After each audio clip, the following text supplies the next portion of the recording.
Nah, terus untuk pengukuran efisiensi reproduksi dan keberhasilan manajemen itu boleh dilihat di slide-nya nggih, untuk melahirkan pertama kali itu di umur berapa bagusnya, terus angka kebuntingan yang normal, terus jarak antar kelahiran tuh kayak gimana bagusnya, normalnya, kayak gitu. Bisa dilihat di slide nggih. Terus next. Nah, untuk dari sesi awal sampai akhir itu tadi poinnya bisa kita rangkum. Gimana untuk cara beternak yang baik, untuk cara pemilihan bibit yang bagus dan sebagainya. Itu bisa terangkum, melakukan seleksi genetik jantan dan betina. Itu cara melakukan, maksudnya genetik tuh gini, kalau untuk ternak nggak ya, sebenarnya untuk genetik kita harus tes gen dan sebagainya, tapi sebenarnya itu bisa diminimalisir, Kak. Genetik itu simpelnya gini, pemilihan bibit yang dilihat dari fisik, dari kenampakan luar.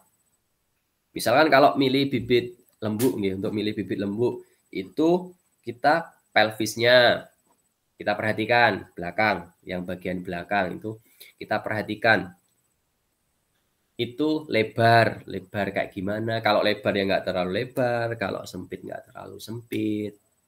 Terus lagi kondisi pangapunten nggih, kondisi vulva kayak gimana, apakah dia bekas prolaps atau broyong itu tadi atau enggak, apakah dia, kalau memilih lagi untuk simetrisnya pelvis pinggul tadi sama simetrisnya ambing susu dilihat dari belakang sama samping, itu juga kita harus perhatikan. Kita kondisikan untuk pemilihan yang tadi itu sesimetris mungkin. Misalkan ambing nggih, ambing yang bagus itu simetris, yang bagus, tapi ya bukan menutup kemungkinan kalau yang nggak simetris atau asimetris itu nggak bagus, enggak. Tapi kebanyakan ambing yang simetris itu ya bagus. Kalau misalkan kita cilik-cilik dari luar, terus vulvanya nggak terlalu lebar, nggak bekas jahitan, nggak bekas apa, itu tujuannya kita untuk siapa tahu sapi atau ternak itu bekas prolap. Kenapa bekas prolaps itu kurang prospek untuk dijadikan bibit? Karena riwayat prolaps ketika dia udah prolaps sekali nih, misalkan di kebuntingan awal, kebuntingan kedua, ketiga dan selanjutnya bakal ada resiko lagi untuk prolaps. Bisa lebih besar, bisa lebih kecil. Tapi kebanyakan fakta lapangan ketika dia sudah terjadi prolaps di kebuntingan awal atau di kebuntingan di jalannya kebuntingan, di kebuntingan berikutnya dia pasti prolaps lagi. Kebuntingan berikutnya pasti prolaps lagi. Dan di lapangan biasanya dari prolaps ke prolaps atau dari kebuntingan ke kebuntingan, prolapsnya itu kebanyakan makin parah. Karena nggak didorong adanya manajemen perbaikannya. Yang penting mana wis, kayak gitu. Terus tadi udah saya sebutkan juga manajemen nutrisi yang baik untuk memaksimalkan fungsi fisiologis dan reproduksi pada organ tubuh ternak. Air, hijauan yang cukup, pakan kering, pakan tambahan kayak tadi. Terus untuk melakukan manajemen kesehatan yang baik meliputi program pengobatan, vaksinasi, hygiene, dan sanitasi kandang sebagai upaya pencegahan dan pengendalian agen patogen yang dapat mengganggu kesehatan sapi. Nah, perlunya kita memanajemen kesehatan itu seperti itu. Nah, contoh memanajemen kesehatan yang simpel seperti obat cacing, pemberian obat cacing. Simpel, tapi itu bagus banget ketika pemberian obat cacing kita rutin. Bagus banget. Misalkan kalau untuk obat cacing itu bisa kita berikan 2 bulan sekali. Itu yang paling sering. Sesuai dosis atau sesuai dengan keadaan berat badan ternak di saat itu. Biasanya kalau di pasaran kalau di pasaran untuk obat cacing yang biasa dipakai itu albendazol. Nah, nanti biasanya bentuknya bolusan. Bolus itu kalau untuk dosis umumnya satu bolus untuk 200 kg berat badan sapi. Tapi biasanya kalau kita tanya di obat cacing, oh udah Mas, berapa? Satu bolus. Padahal bolusnya pakai yang apa? Misalnya merek A, merek X. Padahal kalau saya lihat merek A, merek X tadi itu tuh untuk 200 kg berat badan sapi, sedangkan kondisi sapinya di saat itu kondisi berat badannya lebih dari 200 kg estimasinya. Nah, itu.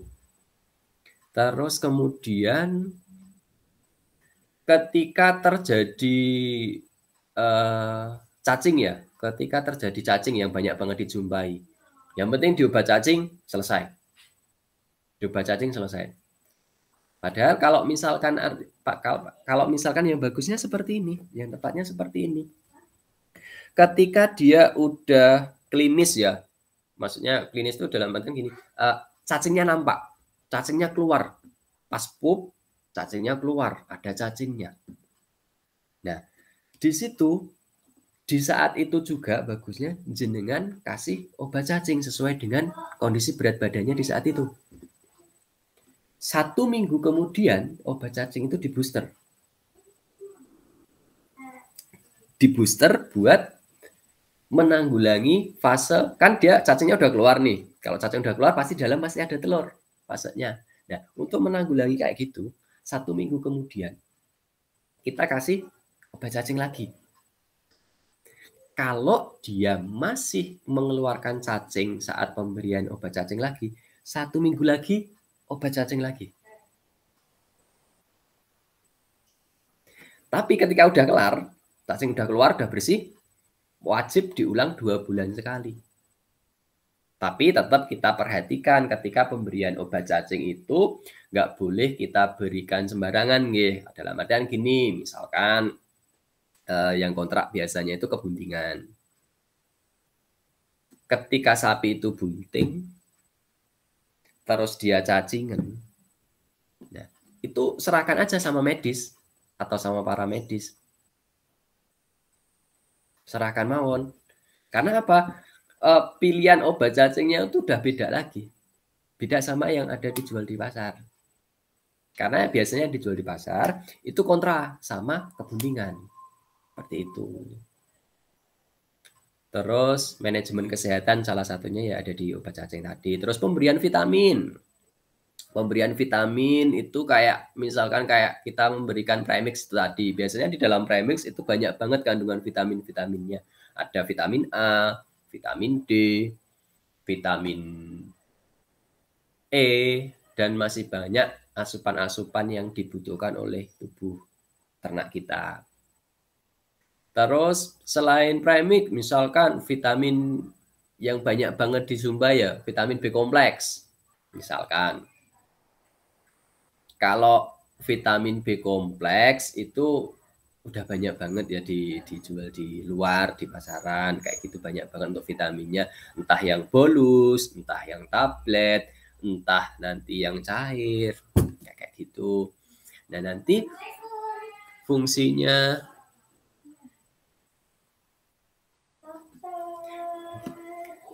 sebentar nggih. Waalaikumsalam. Nggih, sama Dokter Jenny dulu nggih. Iya, sebentar nggih. Maaf ada tamu yang datang, ada klien yang datang. Tadi sampai apa nggih? Sampai pemberian obat cacing, pemberian vitamin. Nah, pemberian vitaminnya itu sendiri, misalnya salah satunya adalah pakai premix atau B kompleks. Nah, B kompleks itu sebenarnya ada beberapa cara yang optimal yang diberikan. Jadi nggak tiap hari kita doping B kompleks, terus nggak, kasihan nanti keadaan ginjalnya juga. Lagian kalau misalkan vitamin dia sudah cukup, di force terus vitamin itu nggak ada fungsinya. Tapi Ada dosisnya sendiri, ada cara pemberiannya sendiri. Kalau misalkan yang pakai yang bolus, itu 1 minggu sekali cukup, 2 minggu sekali cukup, tergantung berat badannya sapi atau kondisi fisiologis sapinya sendiri. Seperti itu. Nah, terus lagi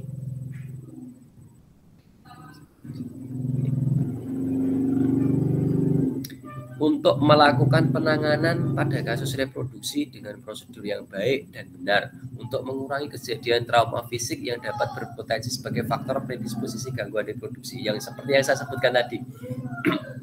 Untuk penanganan distokia, misalkan ketika penanganan distokia ditarik paksa dan sebagainya, kan itu sebenarnya ada metode khususnya, nggih. Untuk metode khususnya. Nah, ketika pemberi atau pemberian treatmentnya itu kurang pas, dia bakal berdampak kelanjutan ke belakangnya.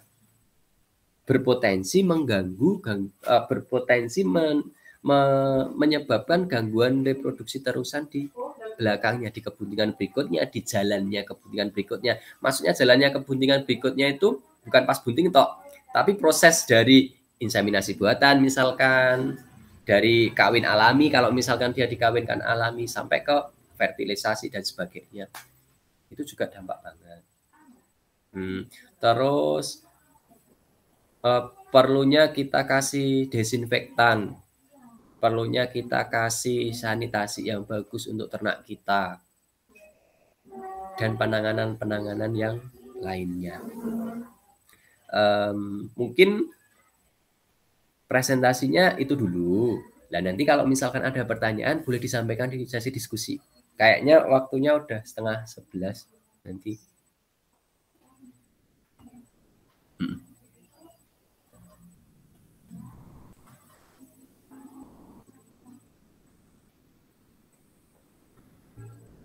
Baik, terima kasih Dr. Indah atas pemaparan materinya yang sudah cukup jelas dari mulai manajemen pakan, kandang, kesehatan, hingga produktivitas. Nah, untuk sesi diskusi ini mungkin saya mulai dari beberapa pertanyaan yang telah kami tim KKN kumpulkan, mulai dari manajemen pakan mungkin dok. Di beberapa tempat kan peternak itu menambahkan pakan tambahan untuk booster gitu. Misal atau fermentasi bawang putih atau kunyit yang ditambahkan ke pakannya. Nah, itu amankah dok atau bisakah untuk menjadi pengganti vitamin yang sudah ada resepnya dari dokter hewan begitu?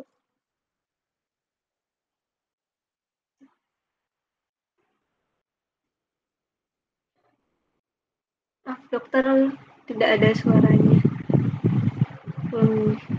Maaf, mikrofonnya belum aktif. Langsung saya jawab atau ditampung dulu? Langsung satu-satu aja dok. Oh ya, baik. Nah, ketika banyak banget teman-teman peternak itu dia menambahkan kunyit, menambahkan kayak misalkan lengkuas, kayak misalkan kayak palawija yang lain, kencur dan sebagainya, gitu. Itu sebenarnya itu malah bagus, itu alami. Jadi dia dibutuhkan banget untuk enzim pencernaan atau sintesa pencernaannya di dalam rumennya mereka. Itu bagus banget. Kalau misalkan kunyit ya, kunyit itu biasanya kita pakai untuk menambah nafsu maem, untuk menambah nafsu makan. Untuk menambah nafsu makan bisa pakai kunyit. Bisa juga pakai temulawak. Ya kan, bisa juga pakai temulawak, itu bisa juga. Jadi untuk pemberian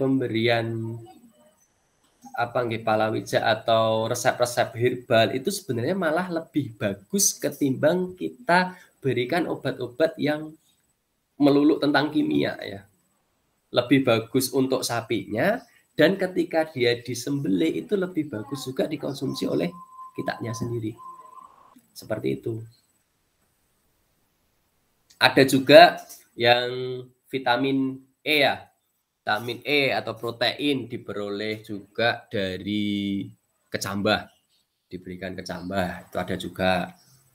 Tapi sebenarnya kecambah itu kalau untuk sapi nggak cukup cuma satu kantong kresek. Sebenarnya itu banyak kalau misalkan dari kecambah. Tapi biasanya peternak itu tersugesti ya, wis kayak cambah wae ben misalkan spermanya subur, ben misalkan apa untuk kandungannya bagus, misalkan kayak gitu bisa dikasih seperti itu.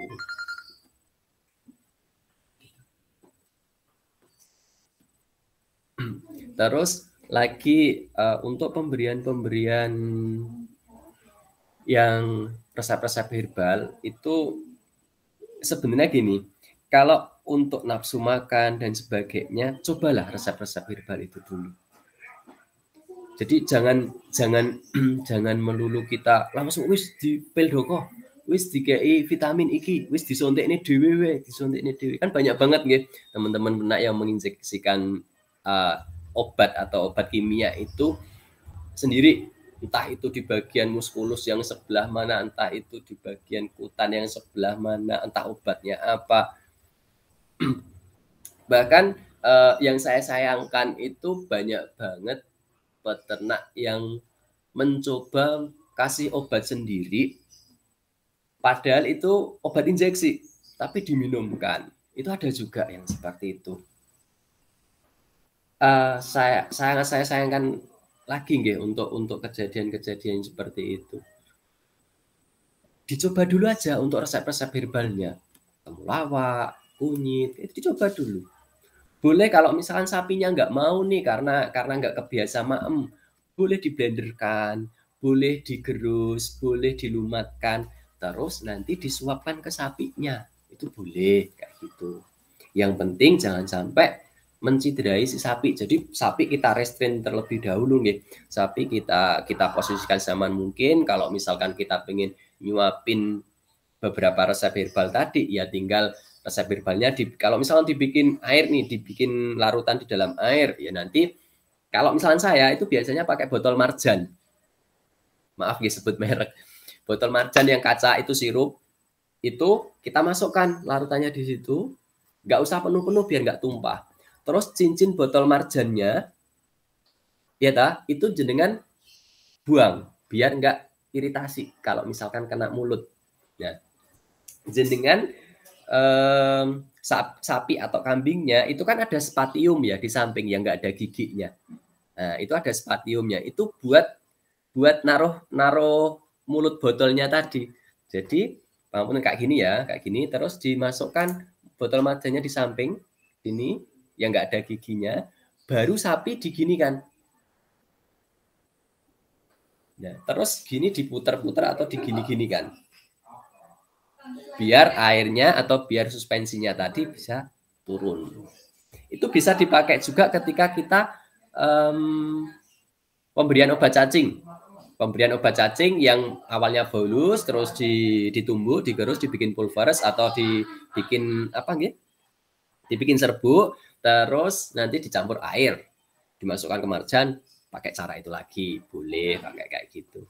Yang jelas intinya kalau misalnya pertanyaannya kunyit, lengkuas dan sebagainya itu malah lebih bagus kalau untuk pemberian nutrisi atau bahan tambahan nafsu makan dan sebagainya untuk ternak kita itu bagus. Baik, terima kasih dokter. Lalu ini ada pertanyaan lain, kalau untuk perangsang makan gitu, jadi sapi yang paling direkomendasikan apa ya dok? Kalau untuk penambah nafsu makan banyak banget pasti yang itu ya, yang pengen sapinya atau ternaknya terus lahap maem itu. Nah, yang sebenarnya itu gini deh ya, atau gini gitu teman-teman, nggak melulu tentang suplemen, nggak melulu tentang pemberian multivitamin dan sebagainya untuk merangsang nafsu makan itu sendiri. Jadi kalau misalkan di pelajaran kita dulu ya, itu aspek yang paling saya pegang itu gimana caranya memposisikan hewan itu nyaman. Saya yakin ketika posisi hewan nyaman, nafsu makan pasti bagus. Tentunya didominasi dengan makan makanan yang bagus. Kedua, nyaman yang seperti apa? Dekatkan dengan habit alamiah dia di alam liar atau di alam non kandang kita. Misalkan, kalau kita mau melihara sapi, nggih, kalau masalah nafsu maem, itu pasti berkaitan dengan stresnya. Nah, gimana caranya bikin sapi itu nyaman? Misalkan dengan cara kalau didekatkan dengan habit alamiahnya, yo jangan diikat. Nah, pertama, misalkan. Terus kalau misalkan nggak diikat, lah nanti kalau berontak gimana? Itu posisikan kandang itu kan nanti yang fungsinya dinding itu kan buat itu tadi. Nah, ketika berontak kayak tadi itu sebenarnya itu dia yang lagi stres. Dia takut akan ancaman kita dianggapnya predator.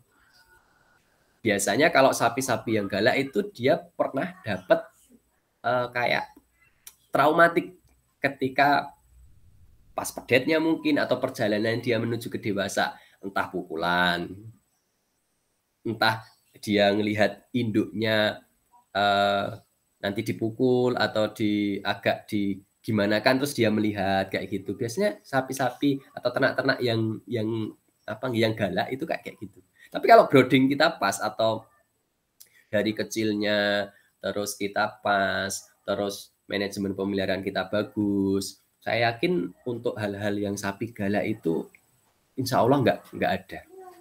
Sapi galak itu kalau nggak kepepet, maksudnya kepepet tuh sapi galak karena terancam, sapi galak karena dia pernah mendapat traumatik, itu jarang banget. Terus karena nggak melulu tentang suplemen, nggak melulu tentang obat-obatan, itu boleh. Ada kan beberapa peternak yang sapinya dikeluh, ditali keluh di lubang hidungnya, gitu. Nah, itu sedikit tips aja. Ketika keluh itu kan sebenarnya untuk meminimalisir gerak atau untuk mengontrol geraknya dia, gitu sebenarnya. Tapi dia itu dengan adanya keluh itu dia nggak nyaman. Nah, tingkat kenyamanan individu antar sapi atau individu antar hewan itu kan berbeda-beda. Ada yang dicoblong itu tetap dia nyaman. Ya sebenarnya dia nggak nyaman, tapi grade nyamannya kan agak turun. Dia yang nyamannya itu turun banget, jadi nggak nyaman banget. Ada yang ketika di tali keluh seperti itu ada. Jadi boleh dilepas dulu, boleh. Dilepas dulu boleh tali keluhnya. Ketika misal nafsu maamnya kok kurang bagus ya, tali keluhnya coba dilepas dulu. Terus habis itu gimana cara nanti kalau iritasi gimana dan sebagainya. Untuk pertolongan pertamanya selain obat, untuk pertolongan pertamanya dengan sekotoyo hangat, diseka air hangat. Ketika keluh itu dikeluarkan, terus diseka air hangat, boleh itu. Terus kalau untuk tadi kan nggak melulu tentang obat. Nah, nanti kalau untuk nafsu makan yang boleh, untuk penambah nafsu makan yang boleh diberikan itu misalkan B-kompleks bisa. Tapi ini bukan rekom ya. Kita menawarkan B-kompleks itu sebenarnya kita melihat keadaannya sapi itu sendiri sih sebenarnya. Tapi kalau misalkan kita mau tambahkan B-kompleks itu bisa. Tapi saran saya jangan berlebihan. 1 minggu sekali, 2 minggu sekali itu cukup. Tentunya didoping dengan nutrisi yang pas, hijauan yang cukup, dan air sebagainya tadi yang saya sampaikan di depan. Terus lagi selain B-kompleks, obat cacing yang rutin. Obat cacing yang rutin. Terus lagi kalau untuk nafsu makan, selain nyaman, terus vitamin tadi, suhu. Jadi ada beberapa keadaan atau beberapa iklim yang memaksa sapi itu memang nafsu makannya agak turun. Seperti kayak misalnya pancaroba. Misalkan hari ini Pacitan itu semalam hujan deras banget. paginya masih dingin. Nah, kayak gitu padahal kemarin itu dia panas, di sini panas banget. Nah, ketika perubahan suhu yang seperti itu, dia pasti ada penurunan nafsu makan. Kenapa nafsu makannya turun? Karena metabolismenya dia juga berubah. Ingat toh pelajaran kita, kalau misalkan suhunya berubah, pasti berpengaruh sama metabolismenya. Karena metabolismenya itu dipengaruhi oleh salah satunya adalah untuk suhunya juga. Kayak gitu kan. Itu juga bisa diposisikan untuk nyaman. Jadi intinya gimana toh caranya ben nafsu makannya itu bagus, yaitu tadi kita posisikan sapi kita itu senyaman mungkin. Kalau nafsu makannya kurang bagus, artinya ada beberapa hal yang dalam tanda kutip perlu kita perbaiki. Entah itu di suhunya, entah itu di alas kandangnya, entah itu di sirkulasi udaranya, entah itu kepadatan populasi dalam satu kandangnya. Entah memang ada sakit yang diderita oleh individu ini tadi. Makanya kita ketika semua sudah dilakukan kok individu sapinya atau individu hewannya itu kok masih tetap sama aja, konsultasikanlah kepada petugas medis atau paramedis veteriner yang dekat. Kayak gitu. Oke. Ini ada lagi? Baik, terima kasih dokter. Lalu untuk manajemen kandang begitu dokter, bagi peternak-peternak baru, mungkin ada tips cara membuat kandang yang paling ekonomis begitu. Misal masih mau nyoba nih melihara satu sapi gitu. Kalau kita langsung membuat kandang yang atapnya harus monitor atau kandang ganda dengan slat itu kan agak lumayan mahal begitu dok. Ya. Apakah ada tipsnya? Ya. Kalau untuk tipsnya itu sebenarnya bukan tips saya ya, tapi saya hanya melihat ketika pas saya terjun ke lapangan langsung. Kalau misalkan saya lihat dari teman-teman peternak itu bikin kandang itu bagus-bagus.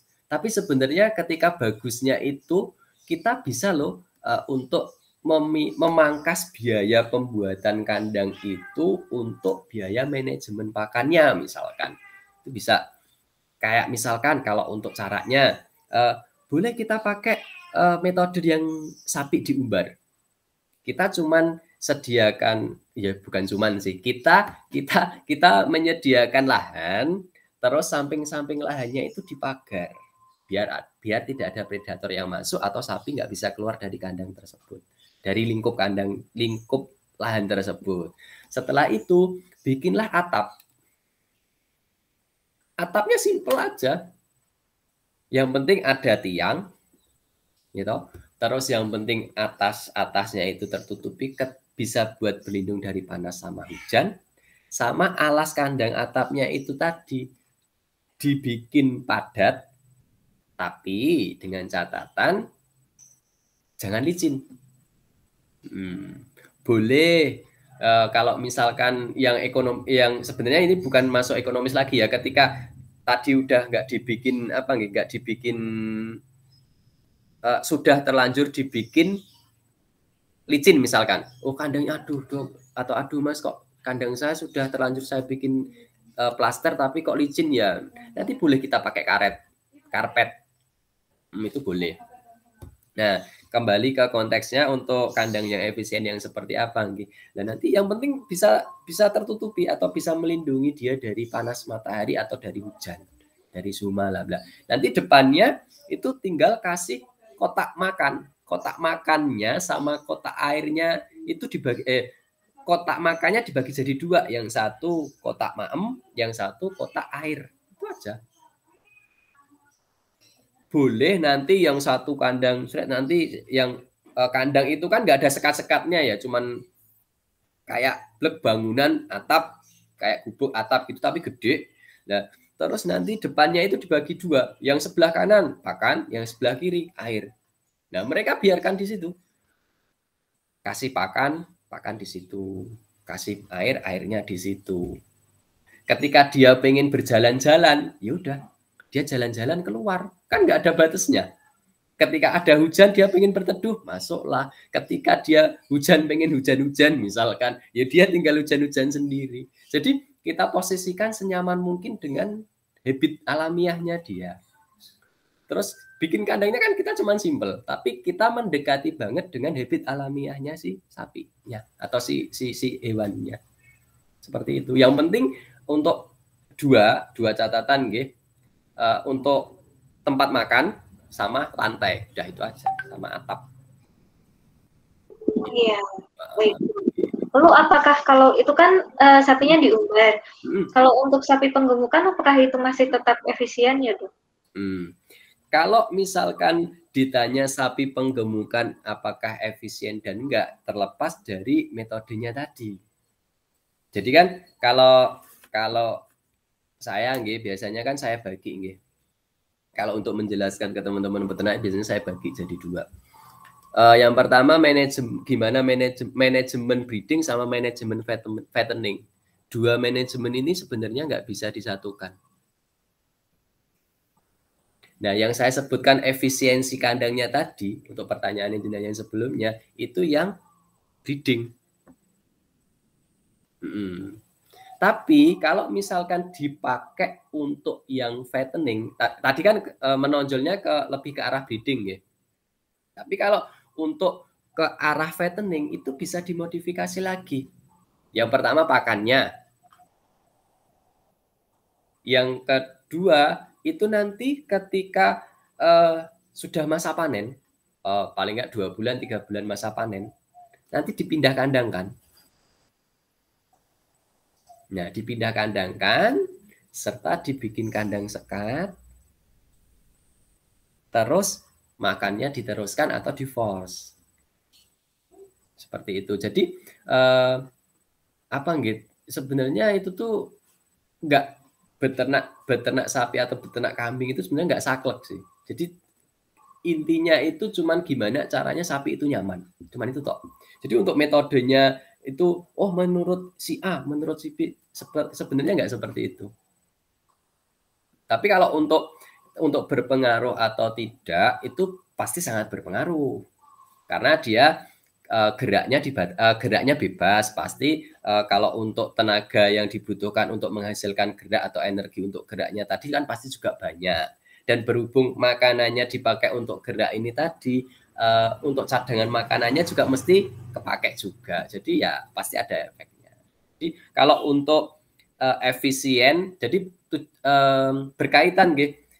Tujuan pemeliharaan kita itu apa, sama efisiensi pemeliharaan kita yang di tujuan awal ini tadi apa. Jadi sangat berkaitan banget. Ketika kita breeding, yang efisien seperti apa. Yang kita fattening, yang efisien seperti apa. Jadi dua itu sebenarnya nggak bisa disatukan atau dijadikan satu. Jadi kalau misalkan dia dua-duanya dipakai ya dalam satu kandang, itu ada yang satu harus kalah. Biasanya yang kalah gemuknya. Tapi nggak kurus-kurus banget. Karena dia nyaman. BCS-nya normal. Tapi kalau untuk penggemukan atau untuk sapi pedaging itu mungkin bisa dimodifikasi lagi seperti itu tadi. Gitu. Ya, mungkin bisa dilanjut lagi. Ya, baik. Terima kasih dokter. Sangat jelas ya kalau manajemen untuk breeding itu berbeda dengan fattening. Jadi sebagai peternak yang baik ya kita harus tahu kita memelihara hewan itu tujuannya untuk apa. Gitu. Ya. Lalu untuk kesehatannya sendiri, ini pertanyaan dari saya sendiri sih dok, sebagai calon dokter hewan. Jadi perlukah vaksin untuk hewan ternak yang diambil produktivitasnya dok, seperti sapi potong atau apa? Jadi intinya perlukah vaksin pada sapi atau pada hewan produksi ya? Iya, diambil produksinya. Kalau perlu atau tidaknya vaksin pada hewan produksi sebenarnya sama dengan hewan yang non produksi. Perlu banget kalau untuk vaksin. Tujuannya apa? Karena ketika dia sudah mendapatkan vaksinasi, nggak menutup kemungkinan kalau misalkan sudah vaksinasi itu nggak bakal dapat sakit yang divaksinasikan. Saya ambil contoh kalau di Pacitan antraks ya. Kalau untuk beberapa kasus yang paling marah itu kan antraks. Nah, kalau untuk antraks itu sudah sapinya sudah divaksinasi. Itu penting banget. Kenapa? Ketika tujuannya vaksinasi antrak itu apa? Untuk menanggulangi penyebaran penyakit antrak pertama.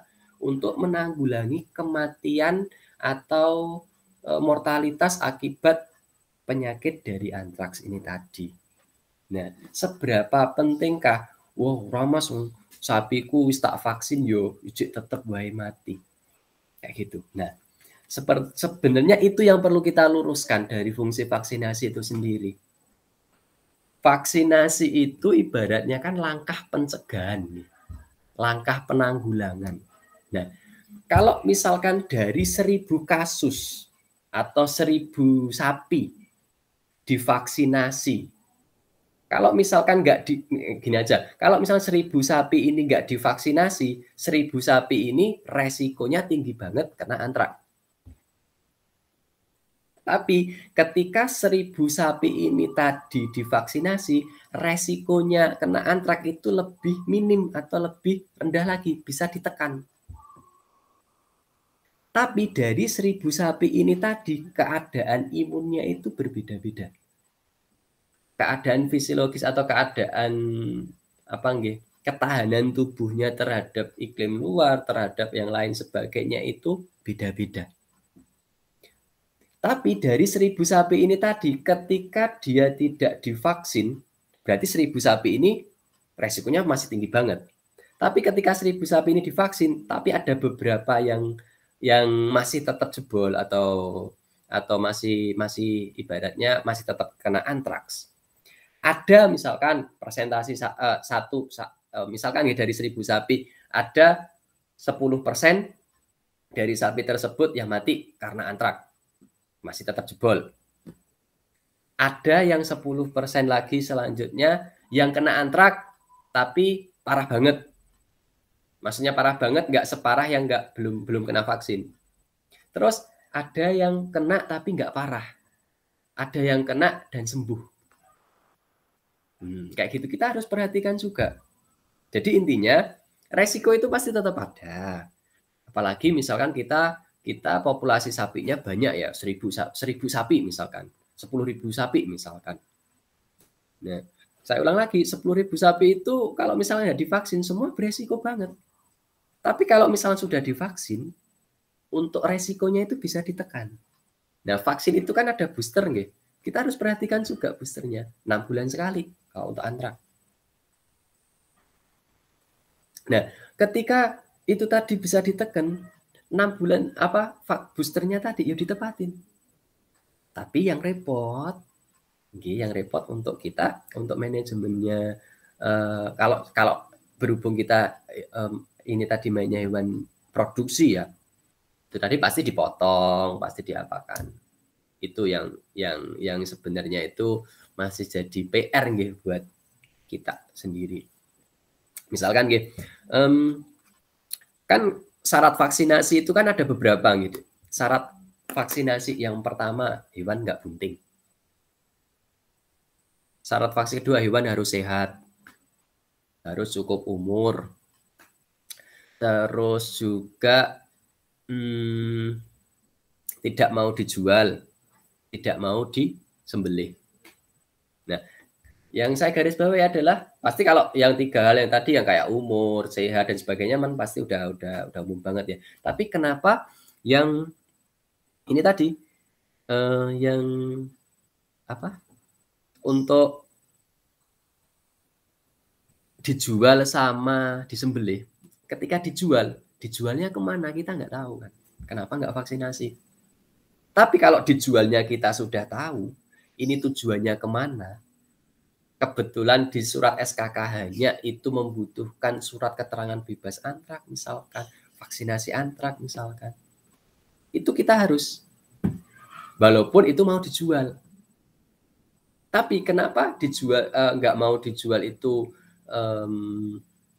nggak masuk salah satu syarat masuknya vaksin, misalkan ini mau dijual ya dari Donorejo dari satu kecamatan Donorojo ke desa, dari satu desa di kecamatan Donorojo misalkan ke desa di luar kecamatan Donorojo tapi masih satu lingkup Kabupaten Pacitan misalkan kayak gitu.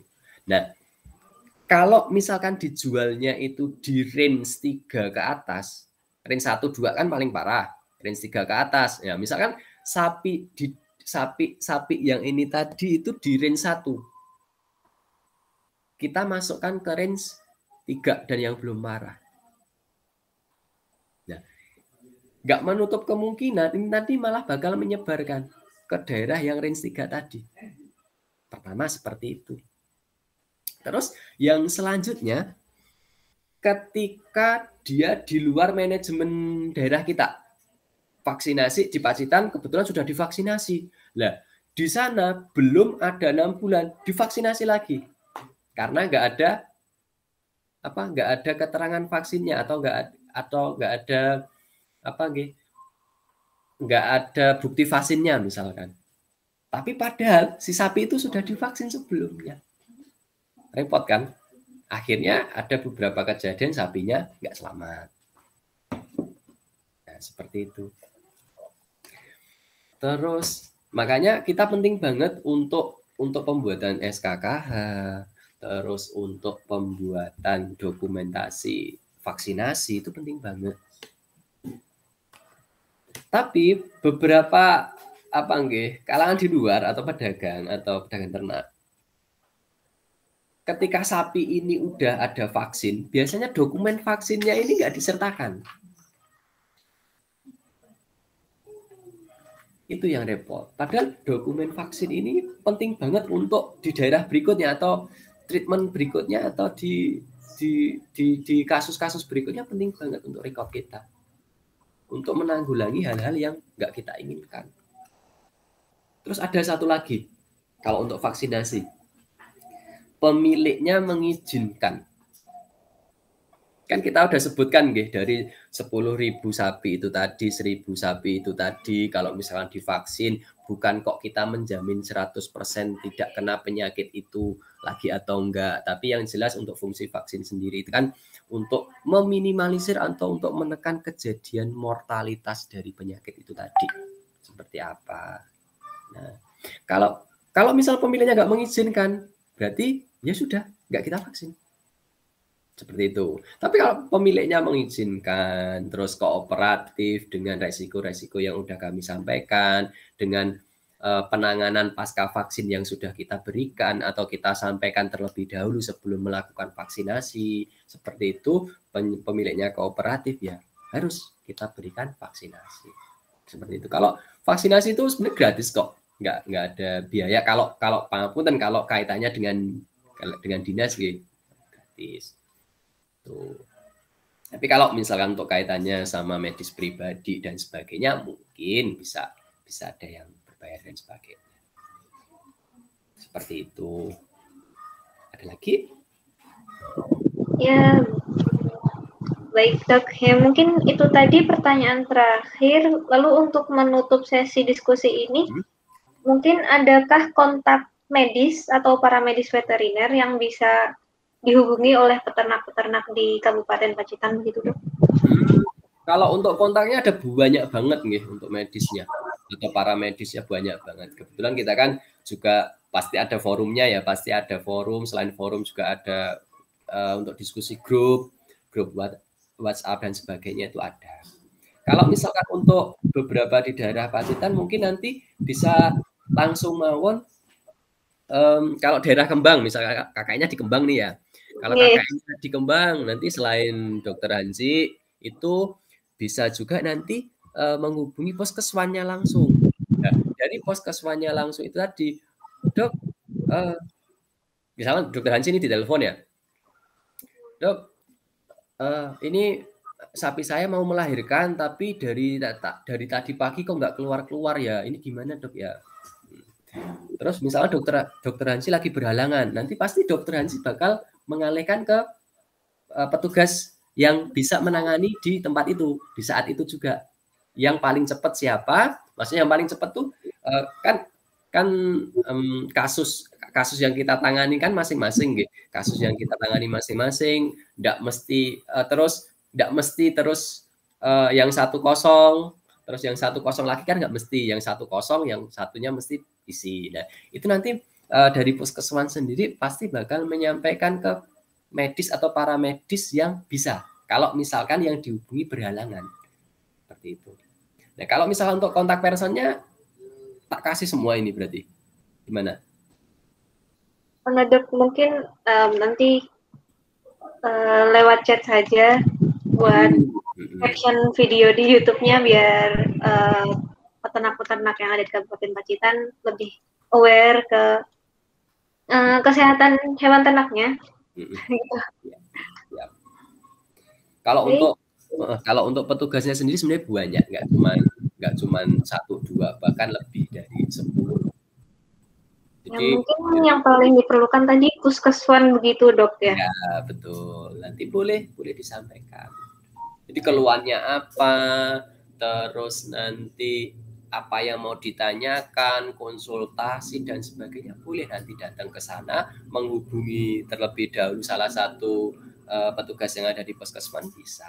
Boleh Dokter Hansi, boleh saya, boleh teman-teman kolega yang lain, boleh nanti saya kasih kontak personnya, bisa. Baik, terima kasih dokter. Demikian sesi diskusi saya cukupkan. Nah, lalu berakhir pula sesi kita hari ini. Terima kasih sudah menonton hingga akhir bagi penonton-penonton yang ada di YouTube maupun yang ada di room. Semoga bermanfaat dan sampai bertemu lagi di program dan video kita selanjutnya. Sampai jumpa.